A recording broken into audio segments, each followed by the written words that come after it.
Hi, it's time for another verb of the day. Today's verb is strain. And this verb was suggested by a viewer, but unfortunately it was one that didn't leave a name for me, and I'm not great at remembering combinations of letters and numbers, and that particular username wasn't something I could articulate easily. So I am very grateful though anytime as a person makes a request. So I love hearing your suggestions, and I am extremely grateful. With that in mind, now let's take a look at some of the definitions or the ways that we can use this verb. The first way you might encounter the verb strain can mean to force a part of one's body or oneself to make an unusually great effort. Okay? So with this first definition, again, someone might think about sort of physically stretching or moving in a way that requires a lot of force and effort.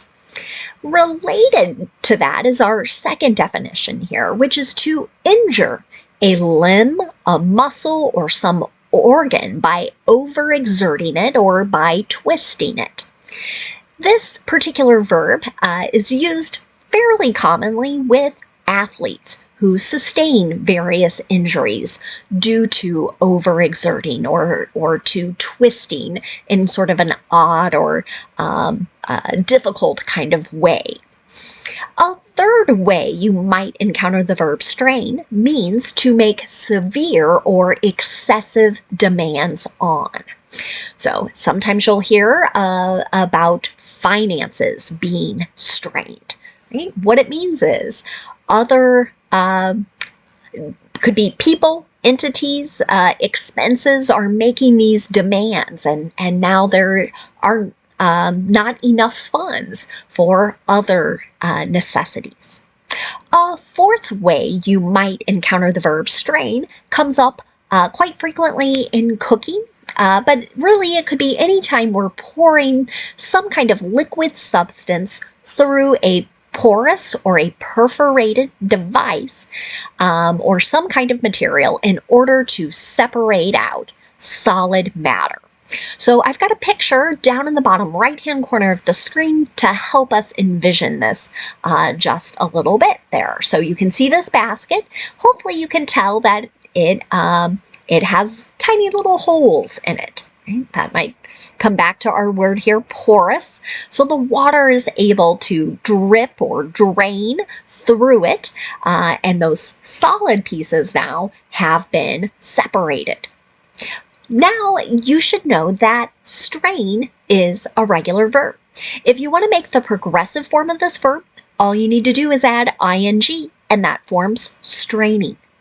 The past tense and the participle form of our verb can be made by adding ed. Now the base verb, strain, ends in a voiced N sound. This means the ed ending is just going to make a D sound, and I'm not going to add an extra syllable when I say it. The past tense and the participle form of the verb should sound like this: strained, strained. Okay. Now, this is another verb that has many different phrasal verbs, so our discussion today will focus on that. The first phrasal verb we'll discuss is to strain after. When someone uses this phrasal verb, they're generally describing to struggle in a rather intense way in order to produce or achieve something. Let's take a look at it in an example sentence. His mind strained after a reasonable excuse that his boss would accept. So this sentence seems to be describing something hasn't gone well, right? So someone needs a reason, maybe why he wasn't at work or why something is late. That's seemingly something negative here. And his mind is sort of struggling to produce what's something my boss will accept and go, oh, okay, I understand, right? So that it's kind of a mental process we're describing in this particular sentence, but it is an intense struggle to find the right words that will be believed. Another phrasal verb you might encounter is to strain at. This can mean to exert great force against some type of barrier or some kind of resistance. An example of this could be, the dog strained at its leash when it spotted the squirrels, right?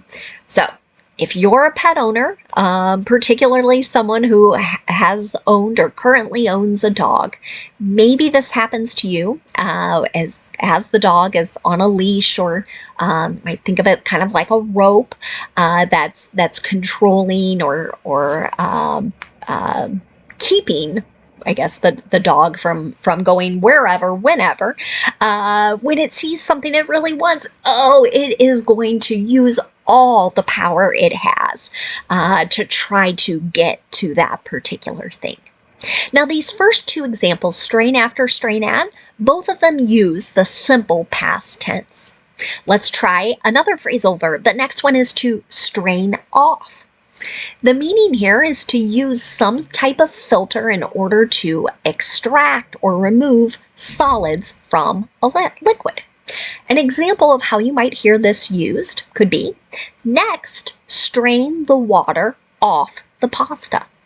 So this would be an example of an imperative sentence. It's a command, which is very common in recipes where cooking directions are being given. Right? So that was our next step here, to use something to remove the water from the pasta. Another phrasal verb you might encounter is to strain out, and that really has that same meaning. So we're using some kind of filter to remove solids from a liquid. So let's take a look at another example. After you blend the water and juice together, you should strain out the solid bits. Here we have our modal of advice. That's the word should there. So this may still be part of a recipe, but the wording here is a little bit different. So this should really means, I think this is a good idea to do it this way. Whereas the previous example, strain the water off the pasta, right? That was a command. We are telling someone to do exactly as we've said. Now let's move on and keep talking about some other phrasal verbs. The next one we're going to discuss is to strain through. This can have a number of different meanings. So the first one goes back to what we've been talking about here. So passing a liquid through some kind of filter in order to remove or extract something. So an example of this might be, will I strain this through a colander? Okay. Colander, just a cooking utensil or device that more easily separates out that liquid from solids. This is an example of a simple future question. Now, the second way you might encounter strain through could mean to move through something with great effort or with great labor. An example of this could be, the animals strained through the thick brush. Right? So we're not talking about an open, clear area where it's easy to walk through, but they needed to sort of push and maneuver their way, maybe through lots of trees, bushes, and other plants. Okay? Now, a third way you might encounter the phrasal verb strain through means to search through the text of some written document very carefully. An example of that. The lawyers have been straining through these contracts for weeks. Here's an example of the present perfect progressive or present perfect continuous. We're talking about an action started in the past, continues in the present, may even continue into the future, and the focus is really on how long the action has been ongoing. The last way you might encounter the phrasal verb strain through means to squint. Right? So you're kind of really focusing those eyes through something in an attempt to see someone or something else. An example of that. The kids strained through the window to see where they were headed. So maybe the windows aren't very clean, or maybe it's a foggy day, but you can kind of imagine them getting really close, maybe pushing their faces up against the glass to see if they can kind of determine where they're headed. Maybe some kind of surprise. Okay. Now let's spend a moment looking at some words that are related to our verb strain. And the first word we're going to discuss is the noun form of strain. The noun strain has the exact same spelling and the exact same pronunciation as our verb. And like our verb, this noun can have a few different meanings. One way you might encounter it is to describe a force that tends to pull or stretch something to an extreme or damaging degree. An example of this might be, standing like that will put a great deal of strain on your knees. So maybe there's some kind of awkward sort of squatting stance that a person is taking, and someone else is trying to advise, oh no, that you're going to hurt your knees by standing in kind of that odd position. Now, another way you'll encounter strain is to describe an injury to some part of one's body that's either caused by overexertion or by twisting in a sort of awkward way. An example of that: the team's catcher will be out a week with a rib muscle strain. So this particular sentence is describing a baseball player and someone who may be twisted to catch a particular ball and has now caused this type of injury to his ribs. Another word you might encounter is the noun strainer. This can be a device that has holes punched in it or has holes made in it. Maybe there's some sort of crossed wire. Again, the design is to help us separate solid matter from liquid. An example of that in a sentence might be, where did you put the tea strainer?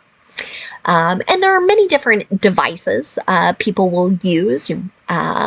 But you're going to kind of imagine, and maybe you possess something that has little bits of holes in it that allow hot water to blend and sort of mix with tea and then be removed. So it's not in the liquid, right? Because that's not something we would generally want to drink.